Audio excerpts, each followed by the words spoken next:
Assalamualaikum warahmatullahi wabarakatuh.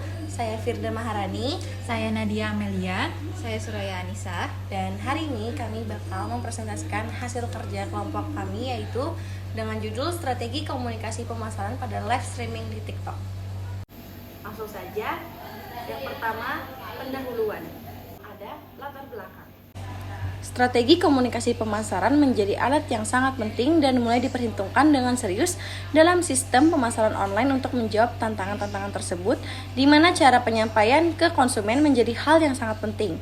Saat ini, mayoritas barang atau produk yang menjadi andalan bisnis online adalah produk-produk berkaitan dengan gaya hidup atau lifestyle, seperti fashion dan clothing, produk kecantikan dan kesehatan, serta teknologi dan gadget. Salah satu platform media sosial yang paling populer saat ini adalah TikTok.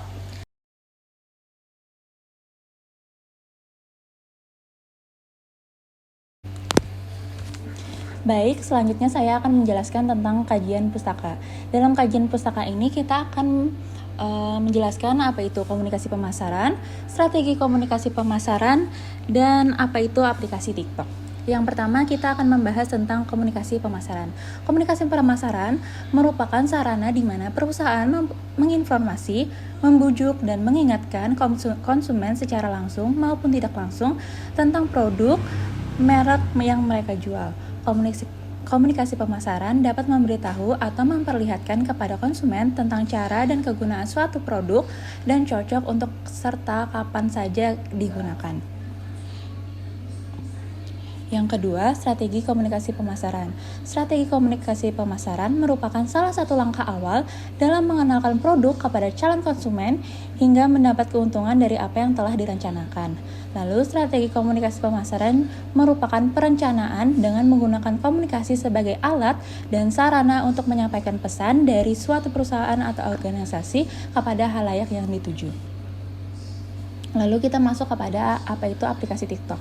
TikTok merupakan sebuah platform jaringan sosial atau biasa disebut dengan aplikasi TikTok yang berupa video pendek yang berasal dari Cina. Pendiri aplikasi TikTok ialah Zhang Yiming. Dari perusahaan tersebut, Yiming mengembangkan aplikasi TikTok. TikTok sendiri diluncurkan pada September tahun 2016. TikTok menyediakan fitur untuk menyunting video dengan penambahan latar belakang musik, penambahan teks maupun stiker, dan berbagai macam efek.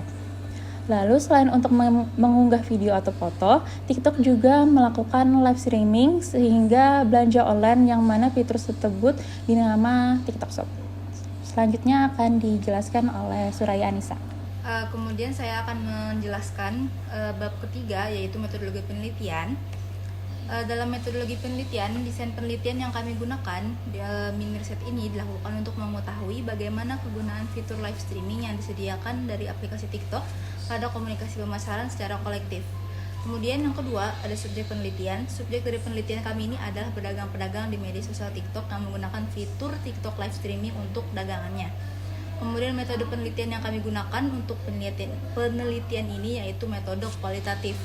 Metode kualitatif pada penelitian ini menggunakan metode mengobservasi akun-akun TikTok yang menjual barang-barang yang memanfaatkan fitur yang tersedia di TikTok. Kemudian yang keempat, ada proses penelitian. Proses penelitian yang kami lakukan merupakan observasi pada akun-akun TikTok, dilakukan dengan mengamati bagaimana cara orang memasarkan produknya di TikTok melalui live streaming TikTok. Selanjutnya ini ada contoh dari salah satu pedagang yang menjual dagangannya menggunakan fitur live streaming di TikTok. Ya, selanjutnya akan dijelaskan oleh teman saya Firda Maharani. Baik, selanjutnya saya akan menjelaskan hasil penelitian dari kami. Hasil penelitian kami yaitu komunikasi pemasaran di TikTok dengan menggunakan metode live streaming memiliki tingkat keberhasilan yang baik. Dengan ciri khas masing-masing pedagang, komunikasi pemasaran mereka bisa menarik minat yang cukup tinggi pada konsumen sesuai pasarnya. Seperti fenomena Kak Jill, seorang pedagang gorden yang sering melakukan live streaming untuk menjual gordennya. Pemasarannya menarik dan gayanya yang nyentrik, dan cara bicaranya mulai dari nada bicaranya yang unik dan selalu menggunakan kata-kata yang khas seperti darling, adik Kak Jill. Ada juga ciri khas lain dari Kak Jill yang membuat cara pemasarannya menonjol, yaitu cara menghitung biaya dan ukuran gorden yang harus dibeli. Contoh lain yaitu seperti Cici Chania yang menjual pakaian kucing. Ia menggunakan kucing-kucing peliharaannya untuk berperan sebagai model pakaian kucing tersebut. Kucing peliharaannya yang terlihat sangat sehat dan lucu dan menggemaskan, gaya Cici Chania memasarkan pakaian tersebut dengan hebohnya yang sangat khas. Yang terakhir ada penutup akan dijelaskan oleh teman saya yaitu Nadia Amelia dan Suraya Anissa. Baik, kami akan masuk ke kesimpulan dari hasil penelitian kami. Yakni kesimpulan dari kami adalah komunikasi pemasaran memerlukan strategi untuk melaksanakan perencanaan yang telah dipertimbangkan agar bisa mencapai tujuan. Terdapat 5 strategi komunikasi pemasaran, salah satunya yaitu periklanan yang merupakan cara efektif untuk menjangkau calon konsumen.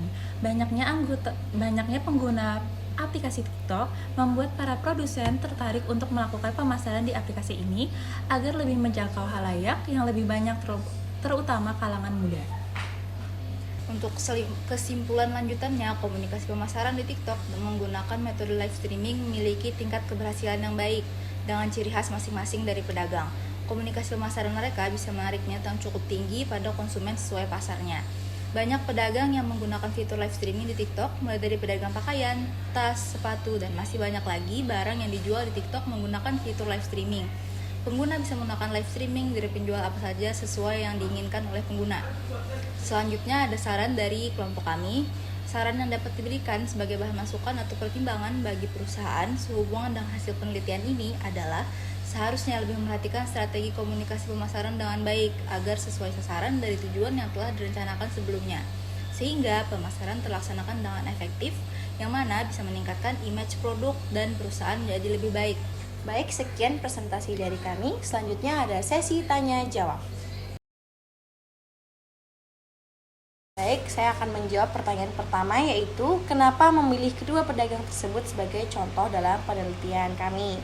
Nah, itu karena mereka memilih ciri khasnya masing-masing yang menarik dalam strategi pemasaran yang mereka lakukan, dan mereka juga viral karena kekhasan mereka tersebut sehingga dapat menarik calon konsumen.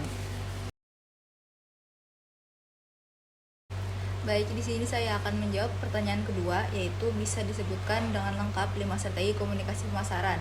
Nah, jadi jawabannya itu terdapat 5 strategi komunikasi pemasaran, yaitu periklanan yang merupakan cara efektif untuk menjangkau calon konsumen. Kemudian promosi penjualan berupa ajakan kepada calon konsumen agar meningkatkan minat pembeli dan meningkatkan penjualan produk.